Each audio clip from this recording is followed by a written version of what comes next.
ক্যালিফোর্নিয়ার লস অ্যাঞ্জেলসে যখন দাবানলে ছারখার চারদিক, তখন আগুনের লেলিহান শিখাকে হার মানিয়ে অলৌকিকভাবে ঠায় দাঁড়িয়ে আছে পেলিসেডের মেলিবু এলাকার একটি বাড়ি।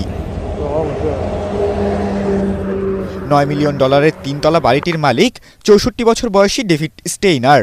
পেশায় ছিলেন টেক্সাসের বর্জ্য ব্যবস্থাপনার একজন নির্বাহী কর্মকর্তা।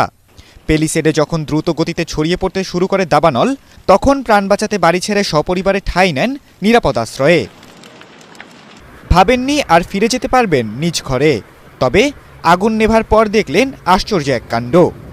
আশপাশের সব বাড়ি পুড়ে ছাই হলেও পুরোপুরি অক্ষত তার বাড়ি। এমনকি বাড়ির দেয়ালেও নেই আগুনের কোনো চিহ্ন, যেন ধ্বংসস্তূপের উপর দাঁড়িয়ে আছে এক বাতিঘর। বাড়ির মালিক ডেভিড স্টেইনার বলেন, মেলিবুতে দাবানল ছড়ানো শুরু করলে কোনো মতে বাড়ি ছেড়ে বেরিয়ে আসি আমরা। এরপর বাড়ির চারপাশে আগুন ছড়িয়ে পড়ার বেশ কিছু ছবি ও ভিডিও বার্তা পাই।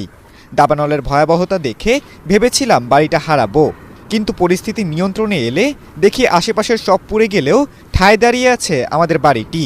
এটি অলৌকিক ঘটনা ছাড়া আর কি হতে পারে। এই বাড়ির ছবি ও ভিডিও শেয়ার করে নানা রকম গুজব ছড়িয়েছে সামাজিক যোগাযোগ মাধ্যমে।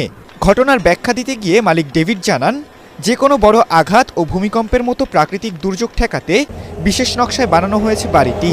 অগ্নি প্রতিরোধক ছাদের পাশাপাশি নিরেট পাথর ও জোরালো প্রলেপে তৈরি বাড়ির দেয়াল।